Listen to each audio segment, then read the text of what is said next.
매일 성경 묵상을 돕는 해설 가이드입니다. 안녕하세요. 묵상 코치입니다. 함께 읽고 나눌 말씀은 사사기 1장 22절에서 23절까지 말씀입니다. 오늘 본문의 중심 내용을 살펴보겠습니다. 오늘 본문은 북쪽 지역에 위치한 지파들의 점령 이야기입니다. 여호와께서 함께 하심으로 요셉 지파는 베델을 점령하는 데 성공합니다. 하지만 그 외 지파들은 북쪽 지역을 점령하는 데 실패하면서 가나안 족속들을 살려두었습니다. 이야기가 진행될수록 이스라엘 자손들이 가나안 족속들에게 밀려서 단지파는 오히려 아모리 족속에게 밀려나는 모습 또한 보여줍니다. 먼저 22절에서 26절 읽겠습니다. 요셉 가문도 베델을 치러 올라가니 여호와께서 그와 함께 하시니라. 요셉 가문이 베델을 정탐하게 하였는데 그 성읍의 본 이름은 누스라. 정탐꾼이 그 성읍에서 한 사람이 나오는 것을 보고 그에게 이르되 청하노니 이 성읍의 입구를 우리에게 보이라. 그리하면 우리가 내게 선대하리라 하매 그 사람이 성읍의 입구를 가리킨지라. 이에 그들이 칼날로 그 성읍을 쳤으되 오직 그 사람과 그의 가족을 놓아 보내매 그 사람이 헷 사람들의 땅에 가서 성읍을 건축하고 그것의 이름을 루스라 하였더니 오늘까지 그곳의 이름이 되니라. 22절에서 23절은 요셉 지파의 베델 점령 성공 이야기입니다. 요셉 가문은 정확하게 에브라임과 므낫세 지파를 말하는데 북쪽에 위치한 지파들 가운데 가장 강한 지파였기 때문에 이들이 북쪽 지파를 대표하고 있습니다. 베델은 여호수아 18장 13절, 22절에 따르면 원래 베냐민 지파에 주어진 성읍으로 에브라임과 베냐민 지파의 경계를 이룹니다. 그런데 베냐민 지파는 자신의 기업 아래 있는 중요한 도시인 예루살렘과 베델을 점령하는 데 실패하였습니다. 에브라임 지파가 베델을 점령하게 됩니다. 요셉 지파가 베델을 성공적으로 점령한 이유는 두 가지입니다. 하나는 하나님께서 그들과 함께 했기 때문입니다. 이것이 가장 큰 성공 이유입니다. 하나님께서 함께 하시면 아무리 강력하고 힘든 성읍도 점령할 수 있습니다. 다른 하나는 특별한 전술을 사용했기 때문입니다.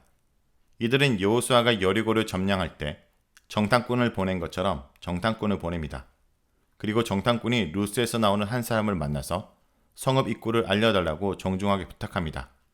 부탁을 들어주면 은혜를 베풀겠다고 합니다. 하지만 이 말 속에는 알려주지 않으면 죽이겠다는 위협도 들어있습니다. 이런 위협에 그 사람은 성읍 입구를 알려줍니다. 그 정보를 이용하여 에브라임 사람들이 쳐들어가 성읍을 칼라로 쳐서 베델을 성공적으로 점령합니다.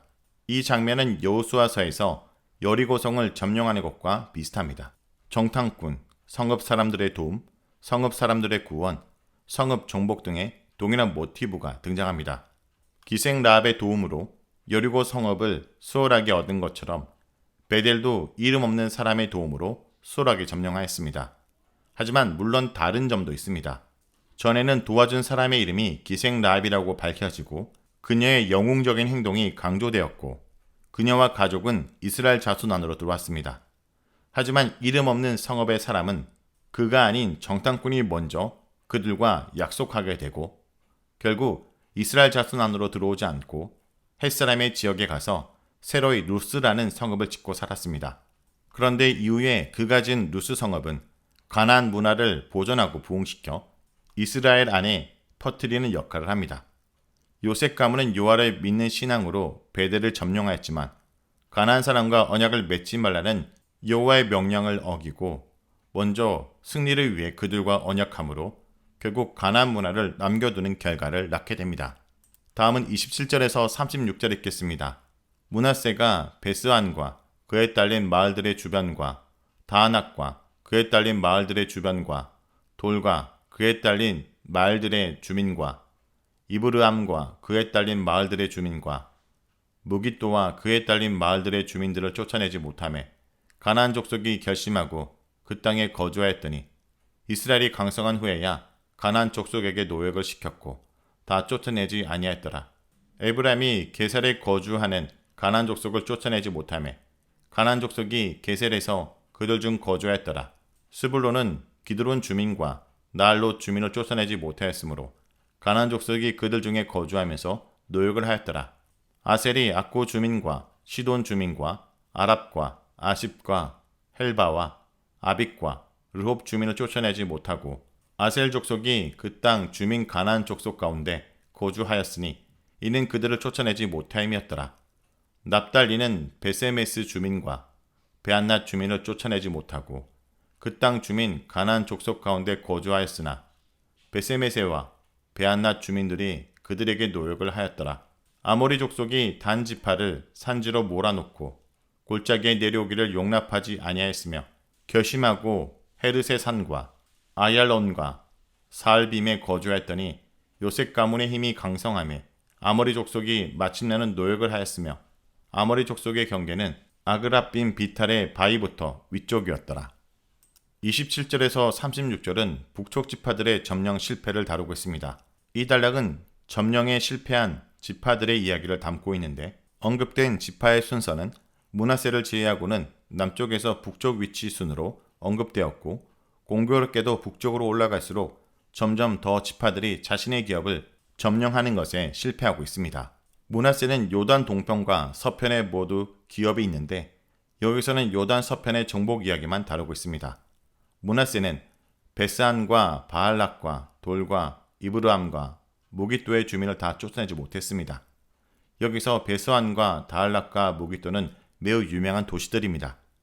베스안은 애굽 시대부터 가나안을 다스리는 중요한 거점이며 무역의 중심지였고 다알락과 무깃도는 중요 전투지로 등장합니다. 이들은 매우 강성한 성읍이었고 가나안 사람들도 매우 완강하게 저항하였기 때문에 므낫세의 힘으로는 쫓아낼 수 없었습니다. 28절을 보면 이스라엘 전체가 강성해진 후에도 다 쫓아내지 않고 그들에게 일을 시켰더라고 보고합니다.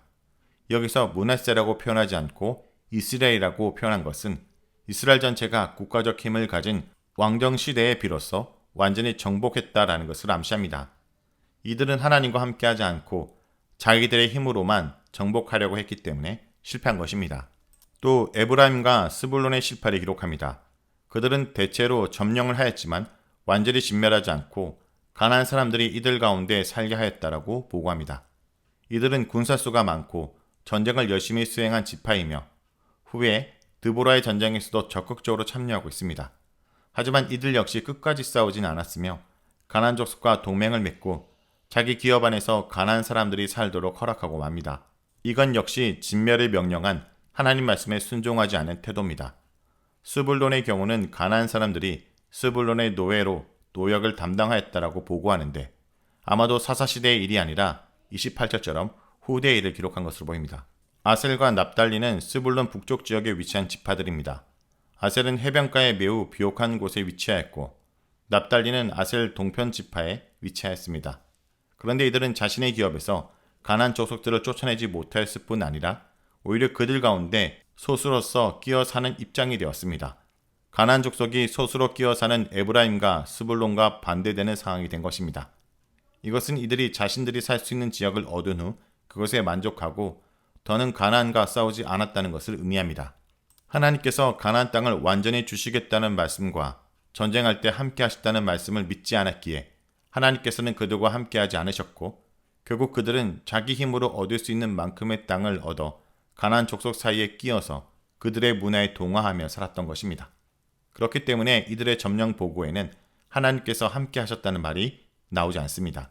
마지막으로 단지파의 점령 실패 이야기가 나오는데 이 단락은 단지파의 형편을 보여줍니다. 단지파는 아직 북쪽으로 이주하지 않는 시기의 이야기입니다.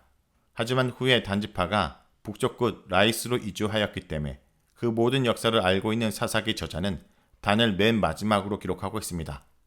단지파는 원래 유다지파와 인접한 해양 지역의 비옥한 평지를 분배받았지만 이 지역을 지키지 못하고 쫓겨납니다. 33절에 보면 주어가 아예 아모리 족속으로 나옵니다.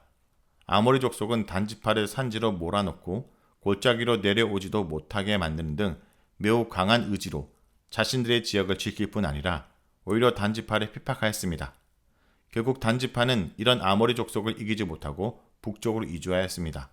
이후에 요셉 지파가 이들을 정복하고 이들에게 일을 시키게 됩니다. 요셉 지파가 여기서 다시 등장하여 북쪽 이야기 점령 이야기를 감싸며 결론에 이끕니다. 요셉 지파가 이들에게 노역을 시켰다라는 것은 힘이 생겨 완전히 정복할 수 있는데도 경제적 이득을 취하려고 이들을 살려둠으로써 하나님의 명령을 어겼다는 사실을 암시하는 것입니다. 이렇게 1장은 하나님 말씀에 순종하면 땅을 얻고 축복을 받을 것이고 불순종하면 땅을 얻지 못하고 저주를 받을 거라는 유언에 대해 이스라엘 자손이 어떻게 반응하였는지를 보여줍니다. 하나님과 함께하며 순종한 지파들은 땅을 차지하지만 하나님 말씀에 불순종한 지파들은 땅을 온전히 얻지 못했다는 것을 잘 보여줌으로써 삶의 성패가 오직 말씀 순종에 있음을 알게 해줍니다. 자, 여기까지가 사사기 1장 22절에서 36절까지 말씀입니다. 오늘 말씀을 통해 우리는 무엇을 묵상하고 적용해야 될까요? 첫째, 타락은 아주 작은 타협에서 시작됩니다. 이스라엘 자손들은 좀처럼 가나안을 정복하지 못합니다. 하나님의 명령을 따라 가나안 민족을 다 쫓아내어 약속하신 기업을 얻기에는 이스라엘의 믿음이 부족합니다. 믿음 없는 이스라엘을 상대하기에 가나안 민족은 결코 약하지 않았습니다. 가장 큰 유다 지파와 에브라임 지파도 쫓아내지 못합니다. 강성해진 이후에도 쫓아내지 않고 공존하면서 그들을 이용할 뿐입니다. 효과적으로 부리는 것이 힘들어 쫓아내는 것보다 더 효율적으로 보였을 것입니다. 힘 있는 동안에는 아무런 문제가 없다고 생각했을 것입니다. 하지만 사사기는 결국 이스라엘이 용납한 세력에 의해 이스라엘이 종속되는 역사를 기술하고 있습니다.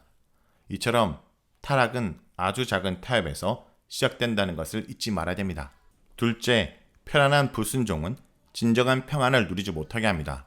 이스라엘 백성들이 가나안 족속들을 노역으로 삼은 것은 경제적 이득과 그들과 끝까지 싸우는 것이 힘들었기 때문입니다.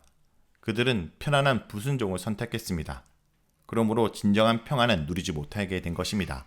셋째, 말씀을 쫓지 않으면 세상에 쫓깁니다. 단지파는 아예 쫓기는 상태가 됩니다. 이전에 쫓아낼 수 있었어도 안 쫓아냈지만 단지파는 아모리 족속을 쫓아낼 수 없어서 아예 산지대에 몰려 내려오지도 못했습니다.